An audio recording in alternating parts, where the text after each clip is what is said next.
Also an idiot in my teenage years, especially in the romance department.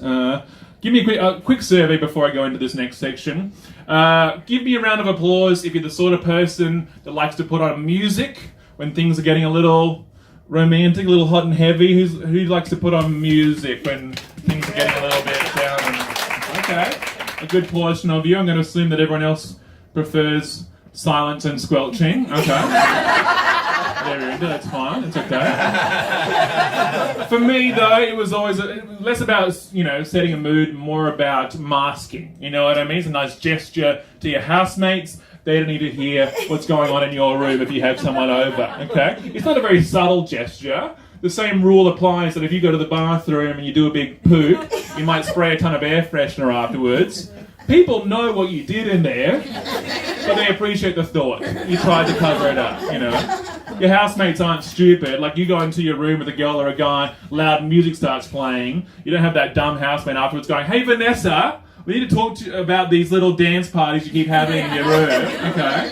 Either you bring it out to the lounge room so we can all enjoy it, or you cut it out. Not subtle, but that's what I would do. Like, the thing was, though, as a teenager, I had all my music on my computer, and because I was trying to appeal to every subculture at my school, my music was like a mess. It had like 80s music and 90s music. It had Fall Out Boy for the kids that wore black, and NWA for the kids that wanted to be black, and Smash Mouth for everyone. Things keep it together. But I would just put my music on shuffle. And shuffle is the reason why I lost my virginity to the Phil Collins song, "Coming in the Air Tonight." Which is not a sexy song, you guys. That's an okay rhythm, but one of the opening lines of that song is, "I've been waiting for this moment all my life." All my life is a lot of pressure to put on someone. Shortly after that, he says, "If you told me you were drowning, I would not lend a hand." Also a mood killer of a line right there.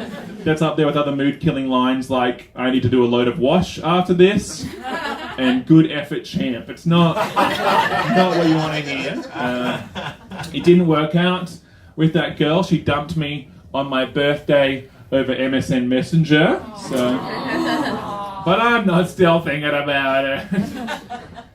Anyway. So I thought, okay, I've got to make sure I don't lose another relationship to Phil Collins. I've got to make sure I actually act a little bit wiser. This is a grow-up sort of moment. So what I did, I thought, okay, I'll make a playlist just for these moments. I won't have a relationship ruined, but still had some growing up to do. No foresight. I called the playlist the Intimacy Playlist. I love that reaction from us. Like, oh, yeah, correct. Yeah, you can let it out. That's okay. Yeah. Gross. It's creepy. It sounds like the sort of playlist a robot would make, to try and create intimacy. It's not good. It's not good.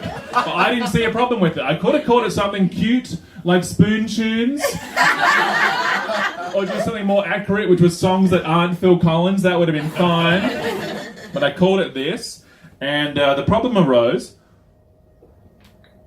I had a girl over, first date. We'd just been to a crappy dinner. She came over to my house.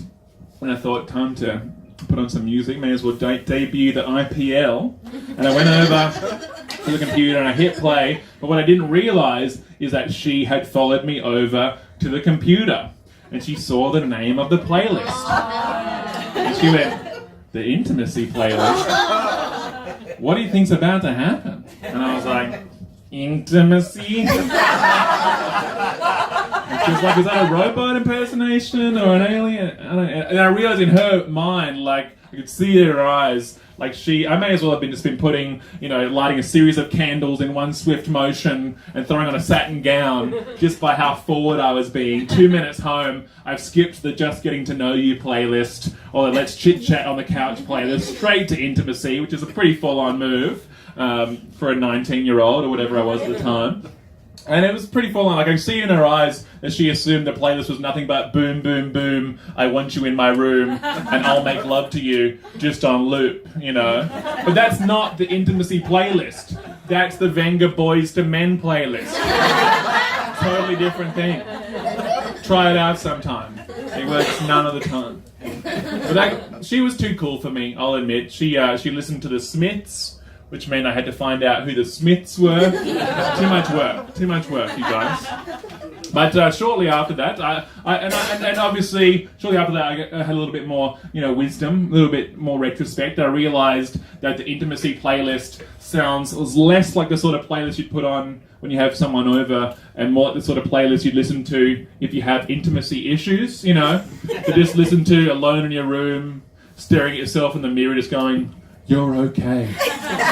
You're a good person. You deserve love. Bum bum ba-dum ba-dum bum ba-dum bum bum. I can feel it coming in the air tonight." Oh Lord. Idiot.